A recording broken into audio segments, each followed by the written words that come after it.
ನಮಸ್ಕಾರ. ಸ್ವಯಂ ಪಾಕ ಅಭಿಮಾನಿಗಳಿಗೆ ಸ್ವಾಗತ. ಈ ದಿನ ನಾನು ಬ್ರೆಡ್ ಉಪ್ಪಿಟ್ಟು ಹೇಗೆ ಮಾಡೋದು ಅಂತ ಹೇಳಿ ತೋರಿಸ್ಕೊಡ್ತಾ ಇದ್ದೀನಿ. ಬೇಕಾಗುವ ಪದಾರ್ಥಗಳು: ಬ್ರೆಡ್ ನಾನಿಲ್ಲಿ 8 ಪೀಸ್ ಇಟ್ಕೊಂಡಿದ್ದೀನಿ. ನಾನು ಈಗಾಗಲೇ ತರಕಾರಿಗಳನ್ನ ತೆಳ್ಳಗೆ ಉದ್ದುದ್ದಕ್ಕೆ ಹೆಚ್ಚಿಟ್ಟಿದ್ದೀನಿ. ಹುರುಳಿಕಾಯಿ, ಸ್ಪ್ರಿಂಗ್ ಆನಿಯನ್ ಇತ್ತು, ಅದರಿಂದ ನಾನು ಅದನ್ನು ಕೂಡ ಹೆಚ್ಚಿಟ್ಕೊಂಡಿದ್ದೀನಿ. ಇಲ್ಲಾಂದ್ರೆ ನೀವು ಮಾಮೂಲಿ ಈರುಳ್ಳಿ ಕೂಡ ಬಳಸ್ಕೋಬಹುದು. ಹಾಗೆ ದಪ್ಪ ಮೆಣಸಿನ್ಕಾಯಿ, ಕ್ಯಾರೆಟ್, ಹೆಚ್ಚಿದ ಕೊತ್ತಂಬರಿ ಸೊಪ್ಪು ಸ್ವಲ್ಪ, ಕರಿಬೇವು ಸ್ವಲ್ಪ, ಹಸಿಮೆಣಸಿನ್ಕಾಯಿ ನಾನು ಈಗ ಅದ್ರದ್ದು 4 ಸಣ್ಣದಾಗಿ ಹೆಚ್ಚಿಟ್ಟಿದ್ದೀನಿ. ಉಪ್ಪು ರುಚಿಗೆ ತಕ್ಕಷ್ಟು, ನಾನಿಲ್ಲಿ 1 ಟೀ ಸ್ಪೂನ್ ಇಟ್ಕೊಂಡಿದ್ದೀನಿ. ಲಿಂಬೆ ಹಣ್ಣು 1 ಇಟ್ಕೊಂಡಿದ್ದೀನಿ, ರಸ ನೋಡಿ ಹಾಕೊಳ್ಳೋಣ. ಎಣ್ಣೆ 2 ಟೇಬಲ್ ಸ್ಪೂನು. ಒಂದು ಬಾಣಲೆಗೆ ಎಣ್ಣೆ ಹಾಕಿ ಕಾಯ್ಲಿಕ್ಕೆ ಇಡಿ.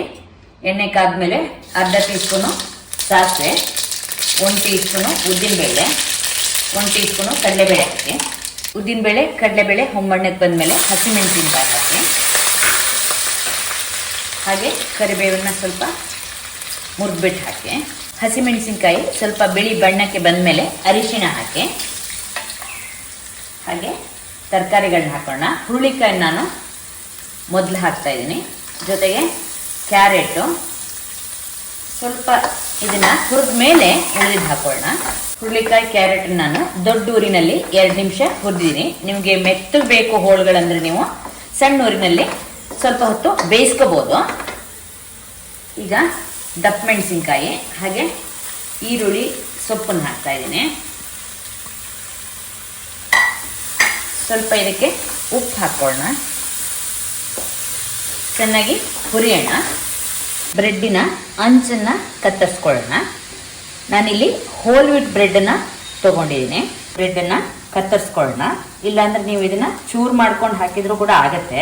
ಸಣ್ಣ ಸಣ್ಣ ಚೂರುಗಳಾಗಿ ಕತ್ತರಿಸೋಣ. ಈಗ ನಾನು ತರಕಾರಿ ಎಲ್ಲ ದೊಡ್ಡ ಊರಿನಲ್ಲಿ ಹುರಿದಿದ್ದೀನಿ, ಕರಕರ ಆಗಲಿ ಅಂತ ಹೇಳಿ. ನೀವು ಮೆತ್ತು ಬೇಕಂದ್ರೆ ಸಣ್ಣ ಊರಿನಲ್ಲಿ ಹುರ್ಕೊಡಿ. ಈಗ ಇದಕ್ಕೆ ಕತ್ತರಿಸಿದ ಬ್ರೆಡ್ ಚೂರುಗಳನ್ನ ಹಾಕೊಳ್ಳೋಣ. ನೀವು ಈ ಥರ ಕತ್ತರಿಸಿದ್ರೆ ನಿಮಗೆ ಸ್ವಲ್ಪ ಬೇಗ ಆಗುತ್ತೆ. ಸಣ್ಣ ಸಣ್ಣ ಚೂರುಗಳನ್ನ ಮಾಡ್ಕೊಳ್ಳಿ.